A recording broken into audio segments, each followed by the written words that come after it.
ভাই বলে দাদি বলে মা বলে 7 নম্বরে ফিরোজপুরে সুলতানপুরে বাজারে সবাই বলো আরো জোরে। আপনারা জানেন আগামী 12 তারিখে নির্বাচন হবে। এই নির্বাচনে আরেকটি দল নির্বাচনে অংশগ্রহণ করেছে। ইতিমধ্যে তারা মাঠে নেমেছেন। সংগ্রামী সাথী বন্ধুরা, সেই দল সম্বন্ধে একটি কথা বলবো, যে দলটি ইতিমধ্যে এদেশে একটি মুনাফিক দল নামে পরিচিত হয়েছে। জিয়াউর রহমানের দল আমাদের দল, তারেক রহমান আমাদের নেতা।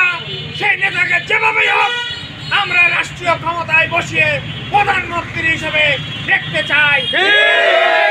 ব্যক্ত করে আজকে আপনাদের এখানে উপস্থিত হওয়ার জন্য সবাইকে ধন্যবাদ জানিয়ে আজকে আমি এই বক্তব্য এখানে শেষ করছি।